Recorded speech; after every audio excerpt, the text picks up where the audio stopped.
Саламатсыңдар ма, құрметті білім алушылар? Мен Батай Дулат Алшынбаевич, бастапқы әскери дайындық және дене шынықтыру кафедрасының оқытушысы. Сіздерге саптық дайындық пәні бойынша дәріс оқимын. Саптық дайындық пәні бойынша бірінші тақырыбымыз саптық дайындықтың әдіс тәсілдері. Тақырып бойынша қарастыратын бірінші саптық тәсілдер және қозғалыс, және сапта және оларды басқару. Саптық дайындық Қазақстан Республикасы қарулы күштерінің саптық жарғысы негізінде ұйымдастырылып жүргізіледі және әскери қызметшілерді үйрету мен тәрбиелеудің негізгі пәндерінің бірі болып саналады. Саптық дайындықты оқыту әскери қызмет өміріне жан-жақты әсер беретін, әскери қызметшілердің ерік-жігерін мықтап, өз денесін толық игеруге және зейінділікті, ұжымшылдықты дамытуға, сондай-ақ әскери тәртіпті сақтауға септігін тигізеді. Тақырыптың мақсаты: саптық дайындық қазіргі уақыттағы әскери қимылдарда жеке құрамға қажетті психологиялық бағыттың дұрыс болуына және қабілет пен білімнің дамуына әсер бере отырып, көптеген барлық оқыту пәндеріне байланысады және өзіндік әскери дайындық пәні ретінде жүреді. Сондықтан да саптық оқытудың негізінде әскери педагогиканың жетекші қағидалары жатқызылған. Жоғарғы саптық білім офицерлерге, әскери жетекшілерге саптық дайындықта жақсы жетістіктерге жеткізетін айтулы мағынаға ие. Яғни саптық жарғыда қарастырылған тәсілдерді дұрыс орындау негізгі қағида болып табылады. Сабағымыздың міндеті: өткен сабақтарда үйретілген қимылдар мен тәсілдерді тексеру және жаттықтыру, жаңа саптық тәсілдер немесе іс-қимылмен танысу, тәсіл немесе қимылды үйрену. Егер тәсіл немесе іс-қимыл күрделі болса, онда оларды элементтері бойынша оқып үйрену қажет. Сонан соң үйлесімді түрде баяулатып, қалыпты деңгейге жеткізу қажет. Егер тәсіл немесе іс-қимыл күрделі емес болса, онда оларды алғашқыда баяу деңгейде, кейін бірте-бірте оқыту барысында қалыпты дәрежеге дейін жеткізеді. Бір жақты және екі жақты жекеленген немесе жұптық оқыту әдістерін қолдану. Сап және оларды басқару. Тақырыпты оқып үйрену үшін студенттерді сап туралы ұғыммен таныстырудан бастауды ұсынамыз. Түсіндіру көрнекілігі үшін бөлімшені бір қатарға сапқа тұрғызып және үлгі ретінде көрсете отырып, сапқа анықтама беруге болады. Сап әскери қызметшілерді бөлімшелердің және бөлімдердің олардың өзара іс-қимыл жасаулар үшін жаяу тәртіптегі және машинадағы жарғымен белгіленген орналасуы. Одан ары қарай қатар оң-сол жақ қаптал, саптың тыл жағы, саптың маңдай шебі және тағы басқа не екенін түсіндіру қажет. Қатарда белгіленген бір сызық бойынша әскери қызметшілердің біреуі екіншісінің қасында орналасқан сап. Машиналар бойы машиналардың біреуі екіншісінің қасында бір сызық бойында орналасуы. Сап. Қапталдарда саптың оң-сол жақ шеті. Бұрыш жасаған кезде сап қапталдарының аттары өзгермейді. Маңдайшеп. Саптың әскери қызметшілері тіке қарап тұрған жағы.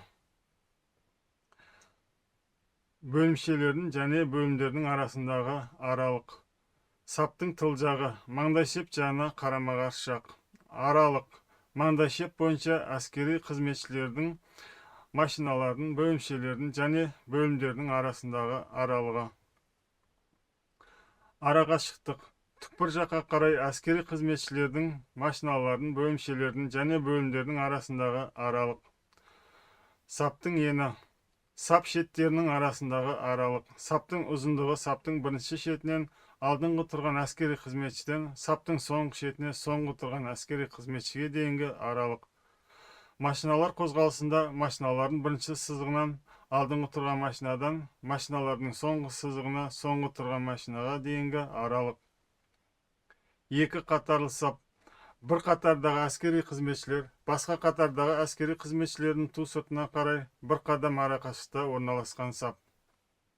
Қолын созып, алдына тұрған әскери қызметшінің иығына салу. Қатарлар бірінші және екінші деп аталады. Сап бұрылыс жасағанда қатарлар өзгермейді. Қатар. Екі қатарлы сапта біреуі екіншісінің ту сыртында тұрған екі әскери қызметші. Егер бірінші қатардағы әскери қызметшінің ту сыртында екінші қатардың әскери қызметшісі тұрмаса, онда мұндай қатар толық емес деп аталады.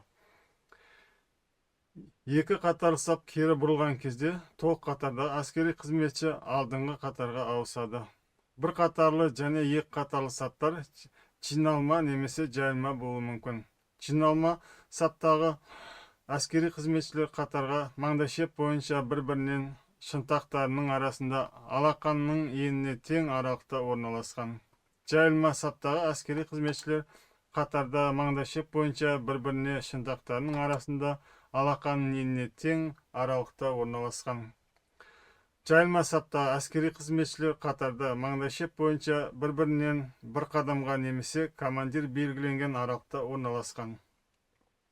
Лек. Әскери қызметшілер бір-бірінің ту сыртында, ал бөлімшелер, машиналар бір-бірінің артында жарғымен белгіленген немесе командир белгілеген арақашықта орналасқан сап. Лектер 1, 2, 3, 4 және одан да көп қатарлы болуы мүмкін. Лектер бөлімшелерді және бөлімдерді жайылма немесе жорық сапта орналастыру үшін қолданылады. Жайылма сап бөлімшелер маңдайшеп бойынша бір сызықтың бойында бір қатарлы немесе екі қатарлы сапта, немесе лектің сызығында жарғымен белгіленген немесе командир белгілеген арақашықта орналасқан. Жайылма сап тексерістер, санақтар, байқаулар, парадтар жүргізу үшін, сондай-ақ басқа да қажетті жағдайларда қолданылады. Жорық сабы бөлімше лекке немесе бөлімшелер лектерде бір-бірінің артында жарғымен белгіленген немесе командир белгілеген арақашықта орналасқан сап. Жорық сабы марш жүргізудегі, ән салып салтанатты шерумен жүріп өтудегі бөлімшелердің қозғалысы үшін, сондай-ақ басқа да қажетті жағдайларда қолданылады. Бағыттаушы. Көрсетілген бағыттағы бірінші жүріп келе жатқан әскери қызметші. Бағыттаушы бойынша қалған әскери қызметшілер өздерінің қозғалыстарын реттейді. Жиықтаушы. Лектегі соңғы келе жатқан әскери қызметші. Осы тақырыбымызды қорытындылай келе, саптық дайындық әскери қызметшілердің тәртібін, ұйымшылдығын және командаларда нақты орындау дағдыларын қалыптастыратын маңызды әскери даярлық түрі.